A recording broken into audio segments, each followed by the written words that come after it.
Alright, so on the third cup of coffee in this lovely early morning, I decided to make a little film here. Hopefully we'll be coming across some of the predatory insects that I have spotted during my first cup of coffee.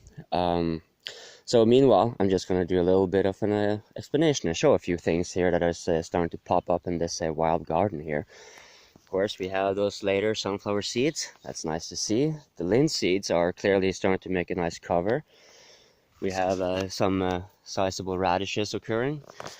These are, I've identified them. I already knew actually what they were once I got to look a little bit and rehash my memory. It's called in Norwegian geittrams.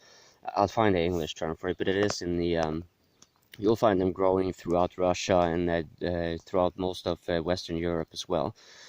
And they are edible. They are actually quite high in iron and yeah, I mentioned Russia, perhaps not the best example, but they were very frequently used to feed prisoners or inmates in gulags, and they would get so much of it that everything, their tongues would turn black, their feces will turn black, everything because of the high iron content.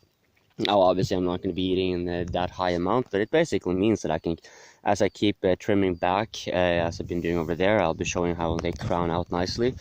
I can make teas. And there are also some wild berries here. I'll show you that in a second.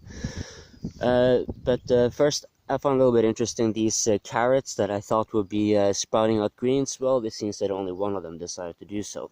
Exactly why, I do not know. But yeah, that's let's see. No, yeah, I see some spiders darting here and there forth, but I can't get a nice shot on them, so just proceed for the time being. I thought the potato crops would have failed utterly. Oh yeah, here we have one. This one is making has an egg pouch. You can recognize that with the white one. And these are predatory spiders. Like they dart around and eat little critters. There's actually some other predatory insects I wanted to show. I'm hoping to find them. But yeah, so what you're seeing here is actually a potato coming up, and that is something that I mean, it's not great. I mean, I should have seen a lot more of them, especially on this bed here. But maybe I'm fortunate to see on the two other beds over here. Um, but yeah, I mean, some is better than none. What was I gonna say now? Right, so here we have the wild berries. So the thing here with these geittrams, they are often used to make teas and stuff, but they can be a bit bitter. So what I'm thinking of doing is taking these berries here and sweeten them up a bit. Now, you can of course eat the berries as they are, but they have a tendency of quickly becoming infected with maggots. They're not dangerous to eat by any means, just go right ahead. But maybe you find it a little bit unseemly. So, am I filming this right? It's a little bit hard. Yeah, it's this one.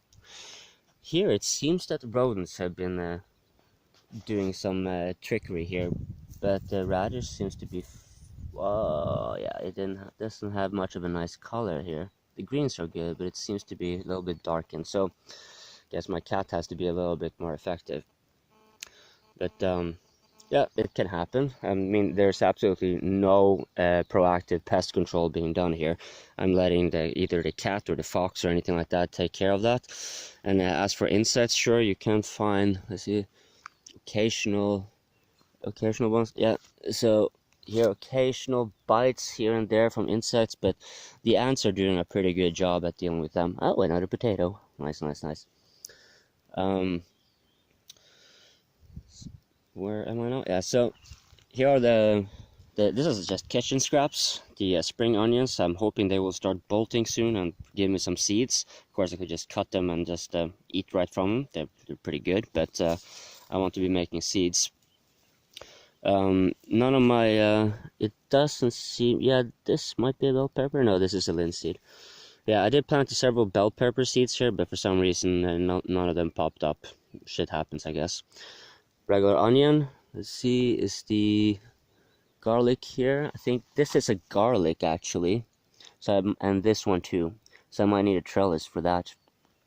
I'm leaving most of these, as you're noticing, I'm leaving them not only to kind of have sacrificial plants, but it's also to give a little bit shade, because most of the plants I have here are somewhat cold loving. So and they don't, since they're so exposed from the sun all the way around here, and now we have some cool winds, so it's not so hot. It's actually very, very nice to be outdoors.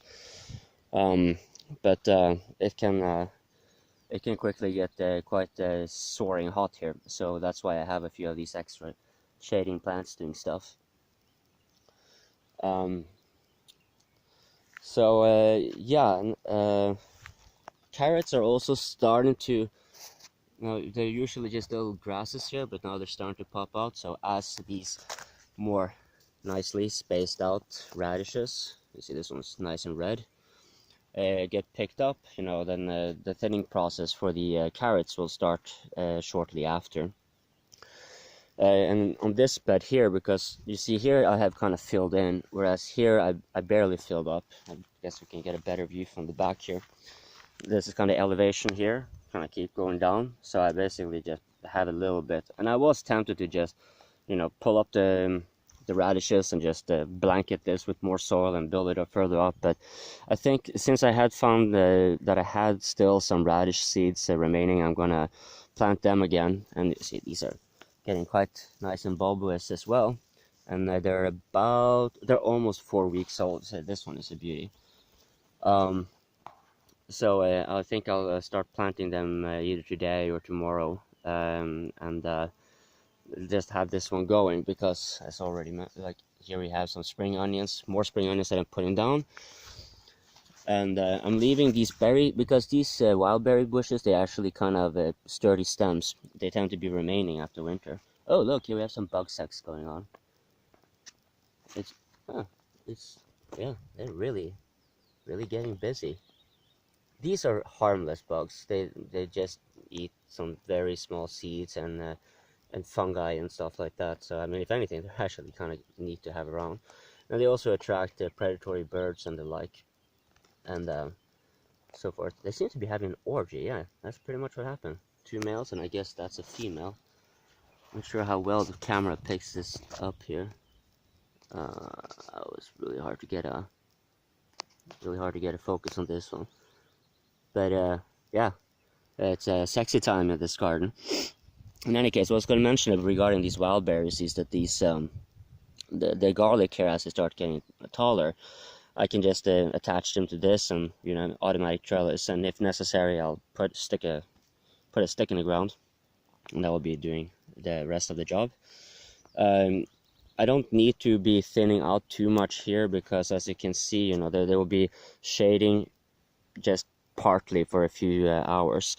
In fact, it would be nice to actually have these placed here, because that's south, and that will be the warmest, most hottest part of the day, and throughout here. So these guys won't really be shading too much against the cold plants, but so far it seems to be doing quite fine. So let's see. I still can't find. I see an occasional ones as I try explaining that they keep just darting away.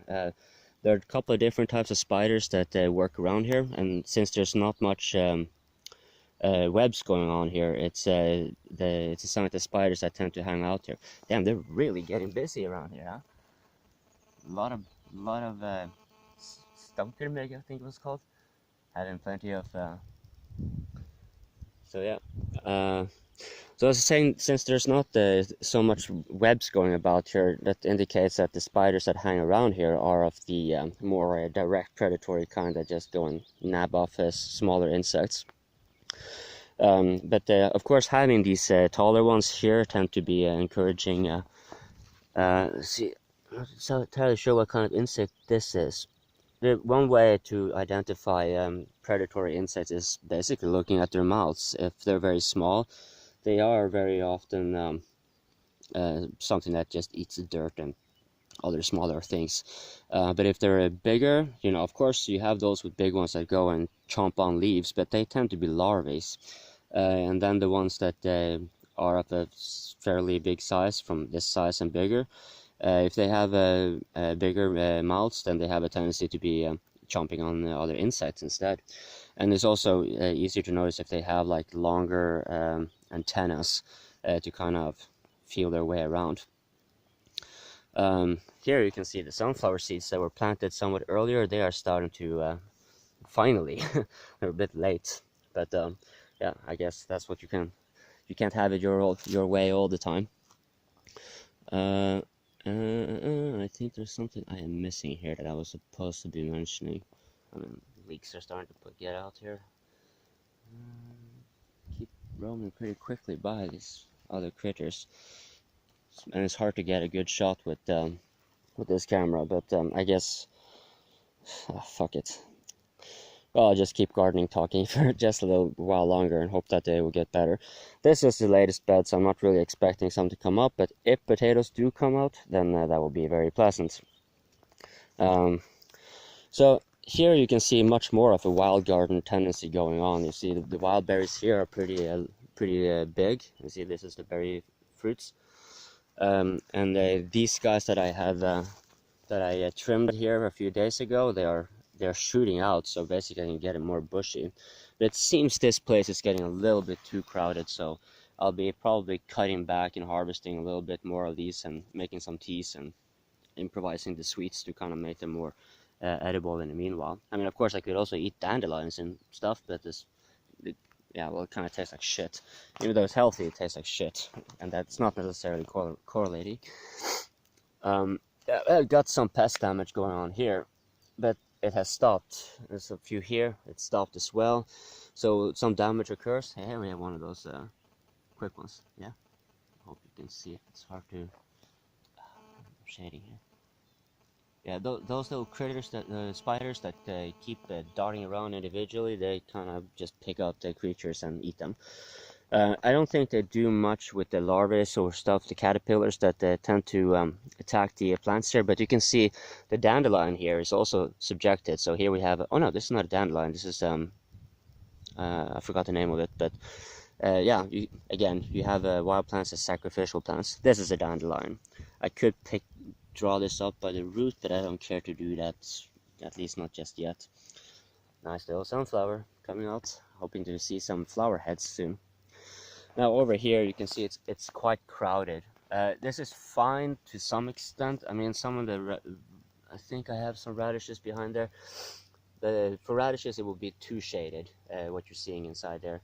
But for see, now that the humidity has been, or the condensation from the previous night has evaporated, should be able to get here without getting too wet. So see, this is mostly onions going on here. Hey, motherfucker, what are you doing? Yeah, that little insect here on my onion bulb. Are you eating it? Well, the ants are gonna wake up now soon, so I don't think you will be having a much longevity. In any case, this is too shaded for, like, even though, hey, Adivandu, even though they're kind of too shaded for the radishes, you see that they're kind of spaced out well, but they're not as big as they should be, considering that they have been spaced out. You see they kind of have a slender neck here, and that indicates that they have a little bit too much shade. But it's good for the onions, especially for those that you're seeding. Like you see here, the spring onion here is finally bulbing, and what I was starting to bulb. So it's hey, don't eat my. She tends to chew on plants sometimes. I'm not sure if she's going to be chewing out. Yeah, that's her favorite log. She tends to be doing just that. I'll show you soon. Once I get over there, you'll see the pile of ripped up wood that she has taken from there. She tends to just come from over there after killing something, and then she just walks on the rails, and then she ends up coming there, and then she tears it to pieces a little bit, and then yeah, then she gets inside often. But now she goes into the shade here. This is a place she likes to hang out. Where and here I think no, this is not wild berries. This is something else. But here we have the ytterms again. I believe it is, but again I need to do some closer identification before I am sure on that. More wild berries. There's something I forgot to mention here. some of this, yeah, because I had also some sunflower seeds in the back here. Now they seem to have, yeah, you see here, this is a sunflower seed that has been fairly heavily attacked. And so, yeah, of course, if you don't do any form of pest control, but then control is kind of a little bit of subjective view here. The control can also be something that you do, let me get this as would matter. Control is not necessarily absolute control. It's also a matter of directing the flow of things. And you know, in this case, since I have the mulch is attracting a lot of hideouts for the spiders, there are ants that are nearby that are either settling or have been settled already in the ground, the black ants in particular. Though I will probably be attracting more red ants here soon, since they seem to be cooperating together. That's pretty neat, actually. So, of course, this means that you won't be having any predatory insects coming in your garden and helping you out unless there is prey. So do expect some sort of losses. If you use sacrificial plants, this will increase the amount of prey that can be taken by predators without your crops being attacked. But yeah, this is a very passive way to be going about it.